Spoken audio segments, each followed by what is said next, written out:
لیکن جو سب سے اچھی بات وہ یہ تھی کہ he has been quite candid. جو بھی بات تھی وہ انہوں نے صاف صاف بتائی ہے اور کوئی چیز چھپائی نہیں ہے اس کتاب میں. تو ایک اور بات جو کہنے والی ہے وہ یہ ہے کہ چونکہ میں نے اپنے یہ انڈسٹریل ریلیشن فیلڈ کا جو تھا سلسلہ یہ شروع کیا تھا ملازمت سے, اور سب سے پہلے 1972 میں لاہور میں ایک انڈسٹری تھی Lahore engineering and foundry limited, جو کہ ایک نیشنلائز یونٹ تھا, اور اس میں میں نے جاب شروع کیا تقریباً 6 سال. پھر میں یہ پورٹ لکھپت اس فیکٹری میں کام کرتا رہا. تو یہ اتفاق فاؤنڈری کو نام دیا گیا تھا جب وہ نیشنلائز ہوئی تھی, تو اس کو Lahore engineering and foundry limited کا نام دیا گیا تھا. تو وہ 6 سال کا وہاں لاہور کا تجربہ ان دنوں میں جو بہت ہی جسے کہنا چاہیے کہ سیاسی طور پہ اور اسپیشلی یہ لیبر کے شعبے میں بہت زیادہ ٹرموائل ملک کے اندر آیا تھا. اور حالانکہ یہ جو پالیسیاں ہیں لیبر کی جو پالیسیاں ہیں, پہلے ایک 1969 میں پالیسی ایشو ہوئی تھی, جاری ہوئی, وہ نور خان صاحب ایئر مارشل انہوں نے ان کے زمانے میں ہوئی. اور اس کی جو ایک اچھی بات اس پالیسی کی یہ تھی کہ اس کی سبھی تعریف کرتے ہیں. مطلب یہ ہے کہ میں نے جتنے بھی لیبر کے رہنما سے بات ہوئی ہے تو سبھی اس کی تعریف کرتے. اس کے بعد پھر یہ ذوالفقار علی بھٹو کی جو تھی یہ پالیسی آئی. تو as a industrial relation practitioner میرا اپنا یہ نظریہ ہے کہ کافی ریولیوشنری قسم کی چینجز اس میں لائی گئی تھیں. اب وہ جو بھی سچویشن بنی یہاں سائٹ پہ, یا جس کا بہت تفصیل سے تذکرہ کیا ہے جعفر صاحب نے, اور بڑا تفصیل سے کرامت علی نے بتایا ہے اس کے متعلق, اور وہ حالات بجائے یہ کہ خوش کن ہوتے, بدقسمتی سے کافی مطلب یہ ہے کہ وہ ایسے تھے کہ جس میں جو لیبر ورکرز کی جو وہ ہے یونین یا فیڈریشن, ان کو بھی مسئلے کافی ہوئے.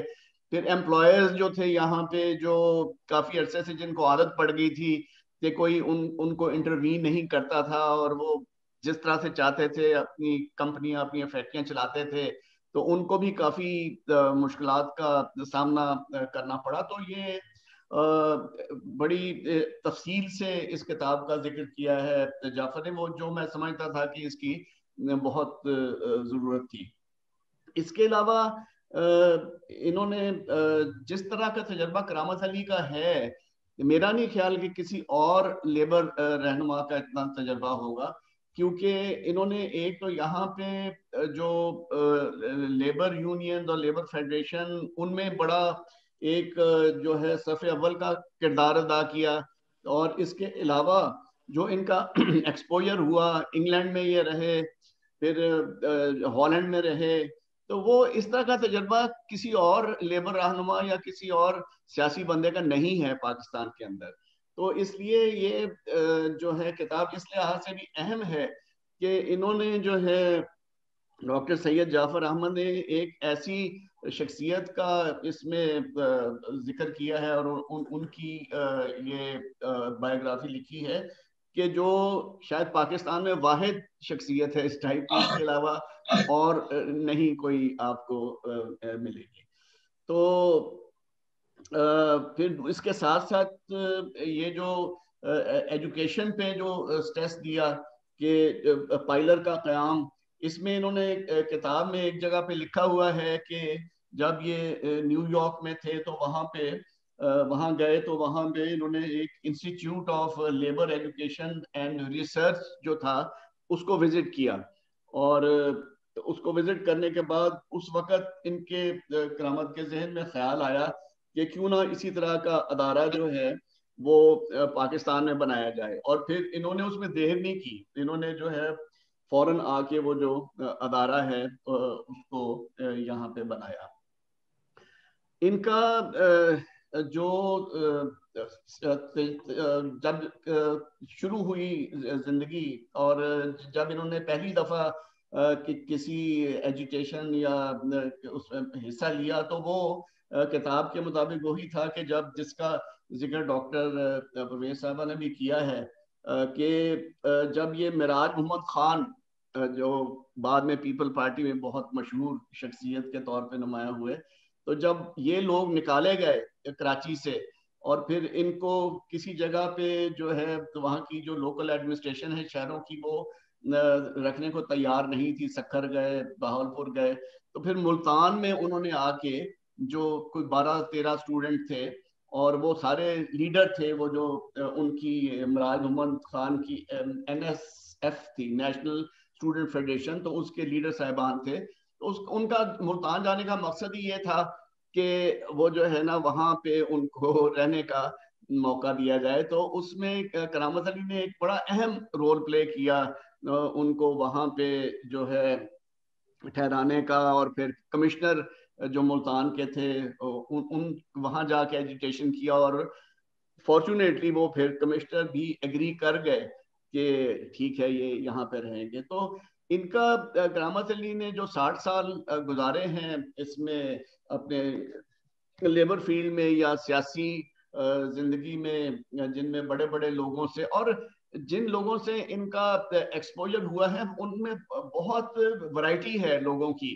مطلب ایک طرف تو صادقین، پھر یہ فیض احمد فیض، پھر سیاسی لیڈر جیسے میر غوث بخش بزنجو اور مولانا بھاشانی. مطلب کن کن لوگوں سے یہ نہیں ملے ہوئے.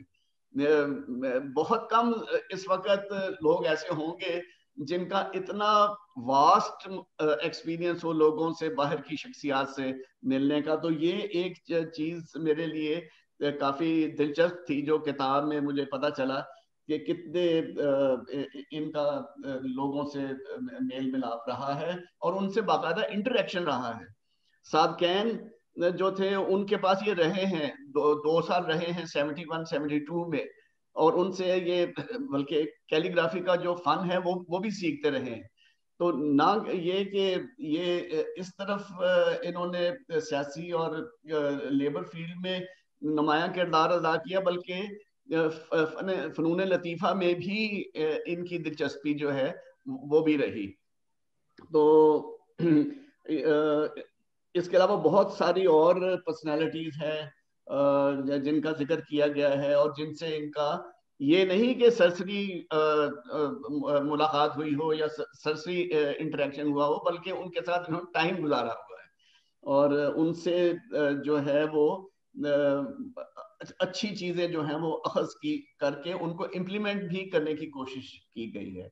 ایک اور چیز اس کتاب میں جو مجھے ذرا باقی کتابوں سے ڈفرینٹ محسوس ہوئی وہ یہ ہے کہ چونکہ یہ ساری کتاب جو ہے یہ کرامت علی کے انٹرویوز پہ لکھی گئی ہے، تو کرامت علی جس طرح سے بولتے گئے انہوں نے اسی طرح سے اس کو ریپروڈیوس کیا ہے. انہوں نے اپنی طرف سے کوئی الفاظ جو ہیں وہ ان کو ادھر ادھر کرنے کی کوشش نہیں کی ہے.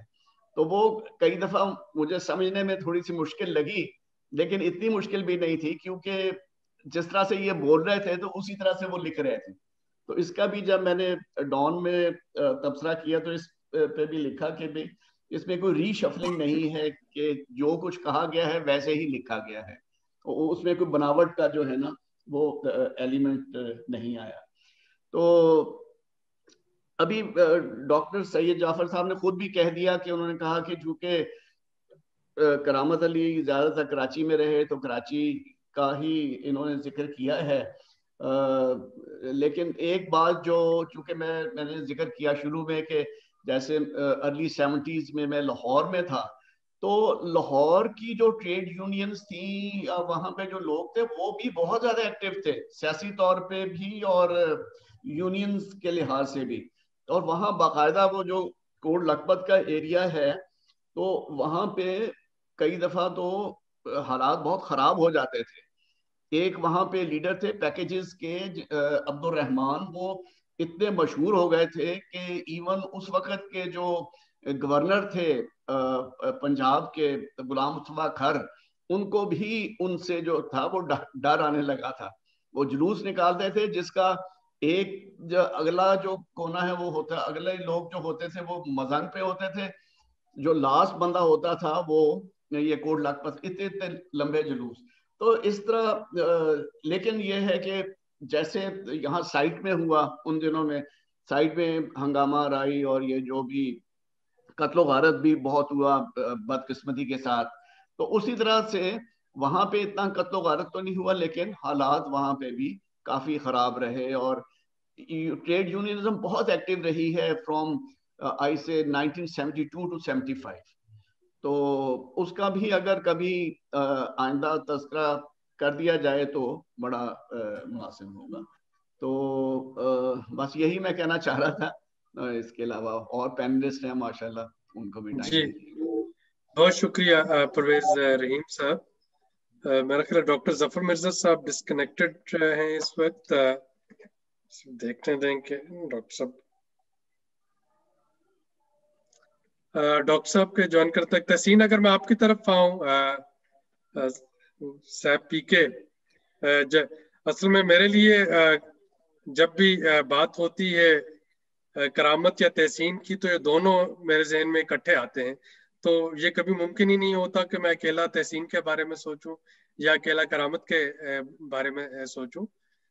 تو تحسین آپ کرامت کے بارے میں اپنی رفاقت اور جو کچھ آپ اس کتاب کو یقیناً پڑھ چکے ہوں گے اور آپ نے کرامت کی زندگی کو بھی پڑھا ہے، تو اس حوالے سے آپ کچھ چیزیں شیئر کرنا چاہیں گے ہمارے ساتھ؟ جی بہت شکریہ ڈاکٹر صاحب. پہلے تو آپ کے کامنٹ پہ یہ کہہ دوں کہ یہ کاش صرف میں اور سوچوں اور صرف کرامت ذہن میں آئے. یہ ڈاکٹر اپنی مہناز بھی ہر وقت ذہن میں رہتی ہیں، آپ بھی ہر وقت ذہن میں رہتے ہیں، بغیر لگی لپٹی کے کہہ رہا ہوں. ڈاکٹر جعفر تو دل میں رہتے ہیں. تو یہ کچھ ایسا ہے سلسلہ قرابت داری کا جو خاصا ٹرائبل ہے، قبائلی ہے. اب اس کو کیا کریں، یہ محبتیں ہیں. مہربانی ہے آپ کی. میں سب سے پہلے تو یقین کریں دلی شکریہ ادا کرتا ہوں ڈاکٹر سید جعفر احمد صاحب کا اور ان کی institute of historical and social research کا کہ انہوں نے بہت آسانی سے ایک 2-3 مختلف مشکل ادوار کو ایک شخص کی زبان میں بتایا. دوسرا زاہدہ اینا صاحبہ نے بھی کہا اور دوستوں نے بھی کہا، میرا خیال ہے کہ اس کتاب کو بہت سستی قیمت پہ ہم اسٹوڈنٹس تک اور مختلف لوگوں تک پہنچائیں تاکہ اس کی اہمیت کا ان کو اندازہ ہو سکے. میں سمجھتا ہوں کہ ابھی اور بہت سارے نگینے ہیں پاکستان میں جو ڈاکٹر صاحب کو چاہیے، جعفر احمد صاحب کو، کہ اس کام کو اور بڑھائیں اور ان کو بھی اسی طرح اورل ہسٹری کی فارم میں ان کی بھی بات چیت کی جائے اور ان کو چھاپا جائے. جو 2 بڑے ادوار ہیں، سب سے پہلے ڈاکٹر صاحب اس کا بھی بہت شکریہ جو آپ نے ٹائٹل رکھا ہے راہ گزر تو دیکھو. واہ، مطلب سمجھ آتی ہے کہ کیا خوبصورت بات اس میں امن، سماجی انصاف، مساوات وغیرہ کے حوالے سے ہوگی. لیکن یہ شعر خود ہی اپنے اندر اتنا کچھ ہے کہ اتنے ناداں بھی نہ تھے جہاں سے گزرنے والے. تو یہ بڑی اچھی بات. مجھے جو بات اس میں پسند ہے کہ جو ساری قید و بند کی صحبتیں کرامت علی صاحب نے برداشت کی، اس میں کوئی ماتم کی فضا نہیں ہے. وہ بہت ایک ہلکی سی طریقے سے انہوں نے بیان کی، اور اس میں ایک مجھے تو بہت فخر ہوا جب میں نے اس کو پڑھا اور بار بار پڑھا. ایک پوری سٹرگل ہے جو کہ کلمینیٹ ہوتی ہے جا کے 1968 میں 68 میں ہم پنجابیوں کو اردو کی طرف 1968 میں جا کے ختم ہوتی ہے، جس میں ایوب کے خلاف جو ایوب کے خلاف وہ ساری موومنٹ ہے، اور اس میں کرامت صاحب کا جو بیان انہوں نے کیا کس طرح، میں جس سے پھر ایک نیا فنومنا ذوالفقار بھٹو کی شکل میں ہمیں نظر آتا ہے. میں سمجھتا ہوں وہ بہت اہم چیپٹرز ہیں جو انہوں نے ڈاکٹر صاحب نے خوبصورت اچھے کوسچنز کر کے ان کو جواب دیے. ان کو دوبارہ غور سے دیکھنے کی ضرورت ہے کہ کس طرح یہ اس سارے عمل میں ہم نے دیکھا کہ خصوصاً سندھ میں کسان بہت انسپائر ہوئے، اور انہوں نے کس طرح اس ساری تحریک کو صحافیوں نے کس طرح سپورٹ کیا. یہ بہت کم، آپ اتفاق کریں گے آپ میرے سے ڈاکٹر صاحب، خاص طور پہ ڈاکٹر مبارک علی بھی، کہ یہ بہت کم اس نظر سے دیکھا گیا یا لکھا گیا ہے جس طرح یہ بیان کیا کہ کس طرح صحافیوں کی تحریک نے 68 میں آگے کلمینیشن ہوئی ایک اینٹی ایوب خان موومنٹ میں. So I think it was a great effort, it was a great movement the way کرامت نے ان کو ایکسپلین کیا. پہلی مرتبہ رورل لوگوں نے کہا کہ یہ صرف قسمت نہیں ہوتی, مقدر نہیں ہوتے, بلکہ یہ بھی ریئلائز ہوا کہ جو رائٹس ہیں, جیسے لانڈی اور کرنگی کی اسٹرگل کے بارے میں کرامت بات کر رہے ہیں. And it's wonderful the way he has narrated, the way Dr. Sahab has documented it. I mean, there's no pride in it, but بہت مشکل, بہت اہم پاکستان کی تاریخ کے وہ حصے ہیں جن کو بڑے آرام سے اس کتاب میں بیان کیا گیا. میرا خیال اس کو زیادہ لوگوں کو پڑھنا چاہیے. And it goes beyond Bhutto. یہ MRD کی تحریک کے بارے میں بھی ایک پوری, دیکھیں نا, پہلی 68 تک کی جو باتیں ہیں اس میں ایک نئی جنریشن ہے, ایک بہت بڑا گروپ ہے جس میں حسین نقی صاحب بھی کا تذکرہ بھی ہے, معراج محمد خان صاحب کا بھی تذکرہ ہے, اور بہت سے لوگ, ملتان کی بات ابھی پرویز صاحب نے کی. تو یہ سارا ہے. لیکن پھر ایک وہ بھی وقت آتا ہے جب روٹی کپڑا اور مکان کی بھی بات ہے. میں سمجھتا ہوں کہ اس کتاب کو اور اس طرح کی اور کتابوں کو میرا خیال ہے ڈاکٹر صاحب آپ اور دادا ہنا صاحبہ دونوں یہ ذمہ داری لیں کہ اور لوگوں کو بھی اس طرح کے انٹروڈیوس کریں کہ کس طرح سویلین آرڈر کی ریسٹوریشن کے لیے کرامت اور ان کے ساتھیوں نے جدوجہد کی MRD کے دنوں میں. اس میں ٹھیک ہے پکڑے بھی گئے, ٹریڈ یونین کے لیے جیلیں بھی دیکھیں رائٹس کے لیے, لیکن پھر وہ جا کے آج کے دور سے بھی جڑتی ہے. میں یہ بات بھی شروع میں کہنا چاہ رہا تھا کہ یہ نہ سمجھا جائے کہ کرامت نے کوئی تاریخ ختم کر دی. میرا خیال ہے کہ یہ جو نئی تحریک اب شروع ہوئی ہے اس میں بھی کرامت صاحب اور ان کے دوستوں کا ایک حصہ ہونا چاہیے کہ کس طرح دوبارہ ہم جو آج کل باتیں ہو رہی ہیں کہ کانسٹیٹیوشن کی عزت ہو, آئین کا تحفظ کیا جائے, لوگ اپنے اپنے دائروں میں رہ کے کام کریں. بہت ضروری ہے کہ پاکستان کی سیاست ایک پارلیمنٹری ڈیموکریسی کی شکل میں زیادہ آگے چلے. اس ساری باتوں میں ایک ہلکا سا تذکرہ ہے, اگر آپ دیکھیں آرٹیکل تو ویمن ایکشن فورم کے حوالے سے بھی کرامت کی جو کنٹریبیوشن ہے ان کو بھی ڈاکٹر صاحب نے اس کتاب میں بڑے ان کے تجربات اور مشاہدات کی شکل میں لکھا. I won't take much of your time. میں سمجھتا ہوں کہ کچھ چیزیں ہیں جن پہ ایک طرف ہے جو انفارمیشن ہے کہ جی ہمیں انفارمیشن ملتی ہے کتاب پڑھ کے کہ اس دور میں یہ ہوا, بزنس صاحب بیمار ہوئے تو کیا ہوا, پھر حاصل کیسے آئے, جو بھی ہے بلوچستان یا سندھ کے حوالے سے یا باقی ملکوں کے. لیکن دوسری طرف یہ بھی ہے کہ جو انالیسز آ رہا ہے وہ بہت ایک ڈفرینٹ پولیٹیکل سینیریو کے حوالے سے بھی سمجھ آتی ہے. دیئرفور میں انسسٹ کروں گا کہ اس کتاب کو زیادہ سے زیادہ ہم لوگوں تک پہنچائیں, اور اگر اوور دا ایئر اس کو انگریزی میں بھی کرا سکیں تو بہت سارے دوستوں کا فائدہ ہوگا. مجھے معلوم ہے کہ بنگلہ دیش سے تو کم از کم کچھ دوستوں کی شدید یہ خواہش ہے اور ان کی ڈیمانڈ بھی ہے ڈاکٹر صاحب کہ اس کو انگریزی میں بھی چھاپا جائے. they want to know, I mean, کرامت کے دوست ہیں, لیبر موومنٹ میں ان کے ساتھ رہے. So again, basically from very first protest in Multan for student leaders from Sindh, جو ان کو کوئی جگہ نہیں مل رہی پناہ کی, وہاں سے چلتے ہوئے اگر دیکھیں اور لیبر موومنٹ کی ایک میجر کنٹریبیوشن کے طور پہ اس میں کیا اپس اینڈ ڈاؤنز آئے, کیا تکالیف آئیں, کہاں پہ ریاست نے کیا کیا, حکومتیں کیسی تھی, مختلف پولیٹیکل پارٹیز خاص طور پہ لیفٹ کی جو پروگریسو پارٹیز ہیں ان کے آپس میں کیا رنجشیں, دشمنیں, دکانداریاں, جو بھی آپ کہہ لیں اس میں, وہ کیا ہمارے میں تھیں اور ابھی بھی ہیں, شاید سرایت کر چکی ہیں. کوئی چائنا نواز تھا اور کوئی ماسکو نواز تھا.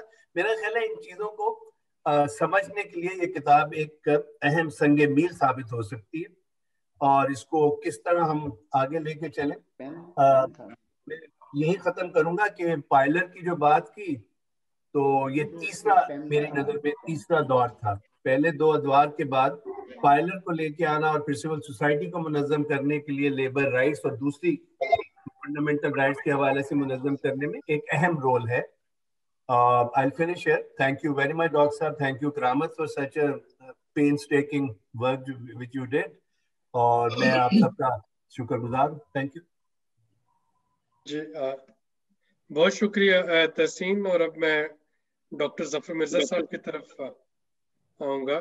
ڈاکٹر صاحب آپ کا بھی کرامت صاحب کے ساتھ کئی دہائیوں پہ ایک سفر جو ہے وہ چل رہا ہے, تو میں چاہ رہا ہوں کہ آپ بھی اپنی رائے کے بارے جو ہے ہمارے ساتھ شیئر کریں. جی بہت شکریہ عابد صاحب. میری آواز ٹھیک آ رہی ہے جی؟ اچھا. سب سے پہلے تو میں عابد آپ کا ہی شکریہ ادا کرنا چاہتا ہوں کہ SDPI کی کانفرنس میں آپ نے یہ فیصلہ کیا کہ اتنی اہم جو کتاب آئی ہے تو اس کی اس طریقے سے رونمائی کی جائے یا اس کے اوپر بات کی جائے، تو I am really thankful to you. میں جی اپنے تبصرے کا آغاز جو ہے وہ اس کتاب کے عنوان سے کرنا چاہتا ہوں، جو ہے کہ رہ گزر تو دیکھو۔ اور میرا خیال ہے کہ جس نے بھی یہ ڈیسائیڈ کیا تھا یہ ٹائٹل اس کتاب کا، میرا خیال اس سے بہتر ٹائٹل نہیں ہو سکتا تھا، اس لیے کہ یہ رہ گزر کو دیکھنے کی ہی ہے، کیونکہ جس جد و جہد میں کرامت صاحب اور کرامت جیسے بڑے لوگ ہوتے ہیں، اس کی رہ گزر ہی امپورٹنٹ ہوتی ہے۔ منزلیں جو ہیں وہ تو ایک جہد مسلسل کی صورت میں ہی ملتی ہیں۔ تو اب اس تھوڑے سے وقت میں ان کی اتنی بھرپور زندگی اور 250 پیجز کی کتاب کے اوپر کوئی بات کرنا آسان بات تو نہیں ہے، لیکن میں چند ایک جو میجر چیزیں جو مجھے اسٹرائک کیں اور جن کو میں سمجھتا ہوں کہ میری سوچ کے مطابق ان کا اظہار ضروری ہے، وہ میں آپ کے ساتھ شیئر کرنا چاہتا ہوں۔ پہلی بات یہ ہے جی کہ ہم سب لوگ، میرا خیال ہے جو تبصرہ نگار ہیں اس پینل پہ، وہ اپنے اپنے حوالے سے کرامت کو جانتے ہیں اس ہاتھی کی طرح کہ جو مختلف حصے جو ہم ان کے چھوتے ہیں تو ہمیں لگتا ہے کہ یہی ہاتھی ہے۔ تو کتاب پڑھ کے یہ احساس ہوتا ہے کہ کتنی بھرپور شخصیت ہے اور کتنی بھرپور زندگی ہے اور کتنے بھرپور تجربات ہیں، اور ان میں کتنا تنوع ہے اور ان میں کتنی ڈائیورسٹی ہے۔ اور میرا خیال ہے کہ یہ اسی لیے اس کتاب کی اہمیت بھی ہے کہ یہ تمام it brings together different aspects of the life of کرامت علی۔ تو اس میں مثلا مجھے یہ کچھ چیزیں جب پڑھی میں نے تو مجھے یہ احساس ہوا کہ کرامت کو سمجھنے کے لیے ان چیزوں کو سمجھنا کتنا ضروری ہے۔ مثال کے طور پہ جو ان کی ذاتی زندگی اور ان کے جو حالات و واقعات تھے، خاص طور پہ بچپن کے، وہی اگر آپ پروجیکٹ کریں تو ان کی جد و جہد کا حصہ بن گئے اور انہی نے ان کی شخصیت کی تشکیل بھی کی ہے۔ مثال کے طور پہ ان کے والد صاحب جو فارسٹ گارڈ تھے اور پھر کالونی ٹیکسٹائل ملز میں مزدور تھے، تو وہاں سے ان کا انٹروڈکشن شروع ہوا مزدوروں کے جو معاملات ہیں اور ان کے جو مشکلات ہیں۔ پھر ان کے والدین میں ایک شیعہ تھے اور ایک سنی تھے۔ میں سمجھتا ہوں کہ کرامت کی جو انٹرفیتھ ہارمنی کی جو ان کا جو کمٹمنٹ ہے، یہ بھی انہوں نے اپنے گھر سے سیکھی۔ پھر جو ان کی عورتوں کے حقوق کے بارے میں جو جد و جہد ہے، یہ 4 بہنوں کے بعد ایک بھائی پیدا ہوئے تھے اور یہ ہی was surrounded by women in his house. تو میں سمجھتا ہوں کہ جو ان کی خواتین کے حقوق کے لیے، اور ان کی والدہ بڑی ایک اسٹرانگ خاتون تھیں جو ہمیں اس بک سے جو ہمیں سمجھ لگی، اور وہ اپنے اور دوسروں کے حقوق کے لیے بات کرتی تھی، تو یہ ان کا بھی ایک بہت بڑا حصہ ہے ان کی شخصیت کی تشکیل میں۔ تو یہ تو چند ایک ان کی ذاتی حوالے سے جب مجھے یہ سمجھنے میں مدد ملی کہ آج کا کرامت اور کرامت کی جو جد و جہد ہے وہ اس کی تشکیل کیسے ہوئی، اور یہ بہت اہم بات ہے۔ پھر جی میں سمجھتا ہوں کہ اس کا جو سب ٹائٹل ہے اس کتاب کا، امن، سماجی انصاف اور جمہوریت کے لیے محنت کشوں کی لازوال جد و جہد، تجربات و مشاہدات، اس پہ میں سمجھتا ہوں کہ جو مجھے بہت اچھا لگا، اس لیے کہ واقعی ان کی جو جد و جہد ہے وہ گو کہ یہ جانے پہچانے مزدوروں کے حقوق کے حوالے سے جاتے ہیں، ٹریڈ یونینز کے حوالے سے جانے جاتے ہیں، لیکن مجھے جس بات نے ہمیشہ متاثر کیا ہے کرامت کی، اور اس کتاب نے اس کے اوپر مزید اس کو ری انفورس کیا ہے، وہ یہ ہے کہ ان کا جو ویژن ہے اور ان کی جو جد و جہد ہے وہ دراصل ایک ایسے معاشرے کے لیے جد و جہد ہے کہ جہاں انسانی حقوق کی عزت ہو، اس میں مزدوروں کے حقوق تو ہیں ہی ہیں کیونکہ وہ ان کی اسپیشلٹی ہے اور وہ ان کا تجربہ ہے اور ان کی اٹھان وہاں سے ہے، لیکن وہ دراصل انسانی حقوق کی بات کرتے ہیں، اور ان کی زندگی کا جو سفر ہے جو اس کتاب نے تفصیل کے ساتھ مزید واضح کیا ہے، وہ امن، سماجی انصاف اور جمہوریت لیے تگ و دو ہے، اور اس کے بارے میں جو محنت ہے اور جو محنت درکار ہوتی ہے اس کے لیے ان کی اسٹرگل کے اوپر ذرا سا بھی غور کریں تو وہ یہ اس بات کو واضح کر دیتا ہے کہ وہ مزدوروں کی جد و جہد کو بھی ہمیشہ ایک ایسی تحریک سمجھتے ہیں کہ جو مزدوروں کے حقوق کے لیے تو کام کرے ہی، لیکن وہ وسیع نظر معاشرتی ترقی میں بھی اپنا حصہ ڈالے، اور جو کہ جس کا انحصار امن اور جمہوریت کے اوپر ہوتا ہے، اور اس کے بغیر کوئی بھی تحریک جو ہے وہ ممکن نہیں ہوتی۔ لہٰذا اگر آپ ان کی زندگی کے اوپر ایک نظر ڈالیں جو اس کتاب سے واضح ہوتی ہے، تو ان کا وقتاً فوقتاً عملی سیاست میں شامل ہونا، مختلف سماجی، ماحولیاتی، ترقیاتی اور عورتوں کے حقوق کے لیے کام کرنے والی تحریکوں کا فعال حصہ بننا، اسی ویژن کا مرہون منت ہے دراصل، کیونکہ وہ اپنے آپ کو لمٹ نہیں کرتے ایک خاص طبقے کی جدوجہد کے لیے، کیونکہ ان کو اس بات کا اندازہ ہے کہ جو مختلف دھارے ہوتے ہیں کسی معاشرے میں جدوجہد کے، ان کی انٹر ڈیپینڈنس بہت زیادہ ہوتی ہے ایک دوسرے کے اوپر، اور اس کے لیے کچھ پری کنڈیشنز ہوتی ہیں کہ معاشرہ ہیومن رائٹس کو کیسے دیکھتا ہے، معاشرہ رواداری کے رویوں کو کیسے دیکھتا ہے، معاشرہ پیس اور ڈیموکریسی کو کیسے دیکھتا ہے۔ لہٰذا میرا خیال ہے یہ جو ایک گرینڈ ویژن ہے، یہ انہی لیڈرز کا حصہ ہوتی ہے کہ جن کی نظر جو ہے وہ ایک بگر پکچر کے اوپر ہوتی ہے، اور جن کے اندر یہ صلاحیت پیدا ہو جاتی ہے کہ وہ لوکل کو گلوبل کے ساتھ ملا سکیں۔ اور اسی لیے وہ جب ہم کرامت صاحب کے کنٹریبیوشنز کو دیکھتے ہیں تو وہ مزدوروں کی تحریک تک بھی محدود نہیں، وہ پاکستان تک بھی محدود نہیں، وہ انڈیا اور پاکستان کے درمیان امن اور آشتی کی بات بھی کرتے ہیں، وہ گلوبلائزیشن اور اس کی جو ڈسکنٹینٹ ہے اس پر بھی بات کرتے ہیں، اور ان کے تانے بانے جو ہیں وہ ہر طرف جو ہیں جڑے ہوئے ہیں۔ تو میں یہ سمجھتا ہوں کہ میں شکریہ ادا کرنا چاہتا ہوں ایکچولی پروفیسر جعفر صاحب کا بھی، اور institute of historical and social research کا بھی، کہ انہوں نے اتنی محنت کے ساتھ اورل ہسٹری کا سہارا لیتے ہوئے انہوں نے میں سمجھتا ہوں کہ پاکستان میں لوگوں کے حقوق کی جد و جہد کی جو تاریخ ہے اس میں ایک بڑا زبردست اضافہ کیا ہے اس کتاب کی صورت میں۔ لیکن میں یہاں یہ بھی کہنا چاہتا ہوں، جیسا کہ بہت سارے دوسرے تبصرہ نگاروں نے لکھا ہے، کہ میرے خیال میں ایک تو اس کتاب کو ایک بڑے پروجیکٹ، ایک بڑے پروگرام کی شروعات سمجھنا چاہیے، اور میرا یہ خیال ہے کہ اس تاریخ کو کی کئی شاخسانے بن سکتے ہیں آگے۔ پائلر کی تاریخ بھی لکھی جانی چاہیے، انسٹیٹیوشنل ہسٹری اس کی لکھی جانی چاہیے، اس کتاب کو انگریزی میں بھی اویلیبل کرنا چاہیے جس طرح تحسین بھی کہہ رہے تھے، اس کتاب کو اس کا اگلا ایڈیشن بھی چھاپنا چاہیے، کیونکہ اس میں جو کہ ہر کتاب میں ہوتے ہیں، یہ میں تو کوئی تنقید نہیں کر رہا، کچھ حصے ایسے ہیں اس کے کہ جن کو امپروو بھی کیا جا سکتا ہے۔ اور میری بہت بڑی خواہش ہے یہ کہ ہم اپنے نوجوانوں کو جو کہ 90s 80s میں پیدا ہوئے، جنہوں نے 60s 70s کی جدوجہد نہیں دیکھی ہوئی، صرف اس کے بارے میں وقتاً فوقتاً ادھر ادھر سے پڑھا ہے، تو ان کے لیے ہم اس کتاب کو یوں پیش کریں کہ وہ اس سے مستفید ہو سکیں، اس سے سیکھ سکیں، اس سے جان سکیں، اور اپنی جو معاشرے میں جو جدوجہدیں ہوتی رہی ہیں اس سے وہ بہرہ ہو سکیں۔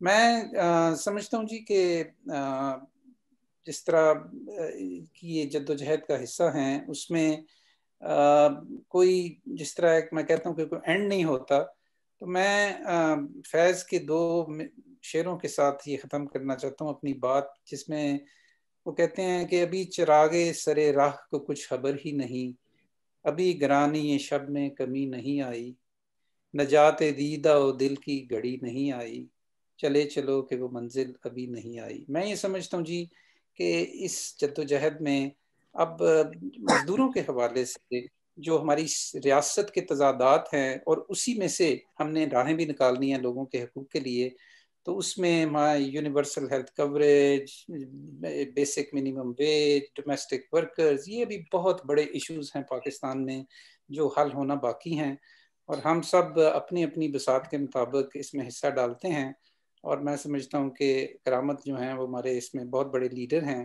اور ہمیں اپنی اپنی بساط کے مطابق اس میں حصہ ڈالتے رہنا چاہیے. بہت شکریہ. بہت شکریہ ڈاکٹر ظفر مرزا صاحب. اور اب میں مہناز رحمان صاحبہ کی طرف آتا ہوں. مہناز رحمان صاحبہ ریزیڈنٹ ڈائریکٹر ہیں عورت فاؤنڈیشن کے ساتھ. آپ کے کلمات اور آپ کی رائے اس کتاب کے بارے میں اور صاحب کتاب کے بارے میں. جی شکریہ سلیری صاحب، آپ کا شکریہ یہ پروگرام منعقد کرنے کا، کیونکہ کراچی میں جیسے جعفر نے کہا ہم نہیں کر سکے کرونا کی وجہ سے، اور جعفر صاحب کا بھی بہت شکریہ، کیونکہ جو کرامت جیسے ایکٹیوسٹ لوگ ہوتے ہیں ان کے لیے خود بیٹھ کے اپنے بارے میں لکھنا ظاہر ہے بہت ہی مشکل تھا، تو کیونکہ ان کے اتنے کام کرتے ہیں یہ کہ ان کے پاس میرا حال ہے کبھی ٹائم نہیں ہوگا کہ یہ خود ہمیں بتاتے. تو جعفر کا بہت شکریہ کہ انہوں نے انٹرویو کے ذریعے یہ کتاب مرتب کی. میری اور کرامت کی دوستی کوئی نصف صدی کا قصہ ہے، مطلب پل دو پل کی بات نہیں. یہ 1968 اور 70 کا زمانہ تھا کراچی یونیورسٹی میں. اس وقت جمعیت چھائی ہوئی تھی اور این ایس جو تھی اس کے تو 2 دھڑے ہو چکے تھے، اور یہ وہی زمانہ تھا جب پیپلز پارٹی بنی تھی، اور اس کا جو روٹی کپڑا مکان کا نعرہ تھا وہ ایک بہت ہی زیادہ مقناطیسی کشش کا حامل تھا. تو کرامت اس زمانے میں جناح کالج میں پڑھتے تھے، لیکن ان کا زیادہ وقت کراچی یونیورسٹی میں N S F Rashid group کے دوستوں کے ساتھ گزرتا تھا. ہم گنتی کے چند لوگ تھے لیکن جمعیت کو ہم بہت ٹائم دیتے تھے. جی میری آواز آ رہی ہے نا؟ بالکل. جی تو جو واقعہ میں آپ کو سنانے جا رہی ہوں اس کا تعلق کانوکیشن سے ہے. یہ کتاب میں نہیں ہے لیکن اس لیے میں کہا میں آپ کو سنا دوں، کیونکہ انشاءاللہ جب آئندہ فل فلیج بایوگرافی کرامت کی آئے گی تو آئی ہوپ کہ اس میں یہ واقعہ ہوگا. تو چند سالوں سے ہی کراچی یونیورسٹی میں کانوکیشن کی تقریب نہیں ہوئی تھی. تو این ایس ایف کا اس زمانے میں نعرہ تھا کہ ہمیں ڈگریاں نہیں نوکریاں چاہیے. تو جب کانوکیشن کے انعقاد کا اعلان ہوا تو این ایس ایف نے یہ فیصلہ کیا کہ ہم کچھ ہنگامہ کریں گے. اور بس آپ کو ہنسی بھی آئے گی کہ صرف 3 لڑکوں نے یہ ذمہ داری سنبھالی تھی، کرامت علی، رشید رضوی اور عابد علی سید. اور لڑکیوں میں صرف میں اور نسرین تالپور تھی. تو ہم دونوں گرلز ہاسٹل میں رہتی تھی. کانوکیشن والے دن میں اور نسرین صبح جب گئے ہیں ٹینٹ کے سامنے جہاں ہونا تھا تو ہمیں کچھ پتہ نہیں تھا کہ یہ تینوں لڑکے کہاں سے نمودار ہوں گے اور کریں گے کیا. ہم دونوں ایسے ہی کنفیوز سے کھڑے تھے کہ اچانک کرامت نمودار ہوئے. انہوں نے ڈیکوریشن کے لیے رکھے ہوئے گملے کو اٹھایا ہی تھا کہ بجلی کی تیزی سے جمعیت کے 4-5 لڑکوں نے آ کر انہیں گھیر لیا اور مارنا شروع کر دیا. مارتے مارتے انہوں نے کرامت کو زمین پر گرا دیا. کرامت زمین پر لیٹے ہوئے تھے اور ان کے گرد گھیرا ڈال کے کھڑے تھے وہ جمعیت کے لڑکے. پھر ان میں سے ایک نے پاس ہی رکھا ایک بڑا بھاری بھرکم پتھر دونوں ہاتھوں سے اٹھا کے کرامت کو مارنے کے لیے سر سے بلند کیا ہی تھا کہ میں نے زور سے چیخ ماری. تو اس لڑکی نے چونک کر میری طرف دیکھا اور جب انہیں احساس ہوا کہ 2 لڑکیاں وہاں کھڑی سب کچھ دیکھ رہی ہیں تو اس نے وہ پتھر ایک طرف پھینک دیا اور وہ سب کرامت کو چھوڑ کے چلے گئے. تو یہ واقعہ اس کرامت کی اس کتاب کے ساتھ ہی مجھے ہمیشہ یاد آتا ہے جب بھی میں کتاب کو دیکھتی ہوں. اور ظاہر جیسے کہ لکھا ہے جعفر نے بھی کہ حقوق بشر کی جدوجہد میں جن لوگوں کی قربانیاں تاریخ کا سرمایہ افتخار بنی وہ ان میں ایک کرامت بھی ہیں. اور یہ کتاب ظاہر ہے کہ ایک اورل ہسٹری ہے اور اس میں بہت ہمیں پتہ چلتا ہے کرامت کے بارے میں. کرامت خود بھی ہمیں بتاتے ہیں کہ ان کی جو والدہ اور بہنیں تھیں وہ ہوم بیسڈ ورکرز تھیں اور پھر بچپن سے انہوں نے دیکھا کہ مذہبی حوالے سے طبقاتی تقسیم کیسے ہوتی ہے، کہ اس میں کتاب میں ذکر ہے, آپ لوگ پڑھیں گے اس کو. تو اسکول کے زمانے سے یہ طلبہ یونین کی سرگرمیوں میں بھی شرکت کرتے تھے, جس کا ذکر ابھی مقررین نے کر دیا ہے, تو میں اس کی تفصیل میں نہیں جاتی. 1967 میں جب یہ جناح کالج میں پڑھتے تھے تو وہیں ان کے پھر ذاتی زندگی کے بارے میں بھی ہیں اس میں کہ عصری جیلانی سے دوستی ہوئی, 1970 میں شادی ہوئی, پھر صادقین کے ساتھ کام کرنے کا موقع ملا, پھر فل ٹائم ٹریڈ یونین کے لیے کام شروع کیا, فورن نکلنا شروع ہوئے, انڈر گراؤنڈ رہنے کا تجربہ ہوا, اور 1975 میں تو ظاہر ہے بہت ہی تکلیف اٹھائی انہوں نے, ڈیفینس آف پاکستان رولز والے کیس میں کافی عرصہ جیل میں رہے. 1977 میں جب ضیاء الحق کا ٹیک اوور ہوا تو کرامت کی رائے میں بھٹو کے ساتھ امریکہ اور فیوڈلز اور بیوروکریٹس کا اصل مسئلہ جو تھا وہ زرعی اصلاحات کا تھا, جس کے نتیجے میں پھر پھانسی کے تختے تک پہنچے. اور جب بنگلہ دیش بنا ہے تو پھر بائیں بازو کے کچھ لوگ جو ماؤسٹ گروپ سے علیحدہ ہو گئے تھے, تو کرامت بھی ان میں تھے, یہ بھی علیحدہ ہو گئے, اور ٹراٹس کی واد ہی لوگوں کے ساتھ کام شروع کیا. 1979 میں انہوں نے انٹرنیشنل مارکسسٹ گروپ میں شمولیت اختیار کی, پھر پاکستان ورکرز ایسوسی ایشن قائم کرنے کا آئیڈیا آیا, اس کے بعد پھر پائلر قائم کیا. تو کرامت اپنی ایک انٹرویو میں ہمیں بتاتے ہیں کہ بنیادی طور پر وہ یہ سمجھتے ہیں کہ جو مارکسزم کو ہمیں کوئی یہ ڈاگما نہیں بنانا چاہیے, کوئی عقیدہ نہیں ہے. مطلب ہمارے یہاں مصیبت یہ ہے کہ یا تو ہم کسی چیز کو نہیں مانتے یا پھر ہر چیز کو عقیدہ بنا لیتے ہیں. تو عقیدے کو تو جاننے کی ضرورت نہیں ہوتی, اس پر تو بغیر غور کیے آنکھیں بند کر کے یقین کرنے کی ضرورت ہوتی ہے. تو پھر ظاہر ہے کہ یہاں پاکستان میں مارکسزم کو ایک عقیدے کی طرح سے لیا گیا, یہ کرامت نے کہا ہے, پھر اس کے فرقے بن گئے, اس کے ملا بھی پیدا ہو گئے. تو ہم کرامت کی رائے میں مارکسزم ایک مناسب اور کارآمد سائنٹیفک ٹول ہے اپنے ارد گرد کو سمجھنے کا.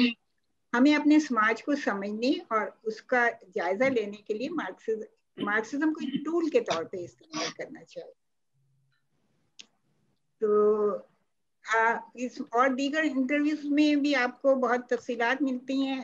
ان کا مطلب میں سمجھتی ہوں کہ کرامت کا ایک رول تو اسٹوڈنٹ لیڈر کا ہے, پھر لیبر لیڈر کا ہے, اور پھر بلوچستان کے معاملات میں کافی ان کا جدوجہد رہی, اور انڈیا پاکستان دوستی کو بڑھانے میں اور انڈیا پاکستان کے درمیان امن کو قائم کرنے میں انہوں نے بہت ہی اہم کردار ادا کیا. اور وومن سیکشن 4 عورتوں کے مطلب ہمارے جب بھی کوئی مسئلے ہوتے ہیں تو مجھے تو سب سے پہلے کرامت کا خیال آتا ہے, اور کہ ہم کس سے سپورٹ لیں, کس سے مدد دیں, تو ذہن میں جو پہلا نام آتا ہے کرامت کا آتا ہے. حالانکہ وہ کیا خالصتاً عورتوں ہی کا مسئلہ ہو, لیکن ہمیں بلکہ میں تو کہتی ہوں کرامت سے کہ آپ آنریری عورت ہیں ہمارے ساتھ. تو یہ مطلب وہی بات ہے, نایاب لوگ ہیں جنہوں نے اپنی پوری زندگی جدوجہد میں اسٹرگل میں گزاری. تو اس میں بھی کوئی 10 انٹرویوز ہیں اس کتاب میں, جس میں انہوں نے بائیں بازو کی سیاست, مشرقی پاکستان کے بحران, پاکستان میں محنت کشوں کی جدوجہد, جنوبی ایشیا میں قیام امن کی کوششیں, گلوبلائزیشن اور عالمی مزدور تحریک کا تفصیل سے جائزہ لیا. تو ہم امید کرتے ہیں کہ یہ جیسے سب نے کہا کہ یہ جو ہے کتاب معاملہ یہاں نہیں ختم ہوگا, بلکہ مجھے تو بہت شدت سے انتظار ہے کہ ایک مکمل بایوگرافی, جیسے دوسرے ملکوں میں ہوتا ہے کہ آٹو بایوگرافی اس طرح سے ہوتی ہے کہ آپ کا کوئی ایڈیٹر لکھ رہا ہے یا ایک مطلب کوئی بھی آپ کے لیے یہ خدمت سر انجام دے سکتے ہیں, تو کرامت کی ایک فل فلیجڈ بایوگرافی آنی چاہیے. یہ کتاب ایک پہلا سٹیپ ہے اور بہت اچھا کارآمد سٹیپ ہے اس کو جاننے کے لیے کہ ہمارے یہاں کیا کیا ہوا پاکستان میں بائیں بازو کی تحریک کے حوالے سے, اسٹوڈنٹس کے حوالے سے, عورتوں کے حوالے سے. یہ کتاب میں سمجھتی ہوں کہ بہت اہم ایک بگننگ ہے, اور اس کے بعد جیسے دوسرے ساتھیوں نے بھی کہا کہ انشاءاللہ اور کتابیں آئیں گی اور ایک فل فلیجڈ بایوگرافی بھی کرامت کی آنی چاہیے. شکریہ. جی بہت شکریہ آپ کے تفصیلی کلمات کا.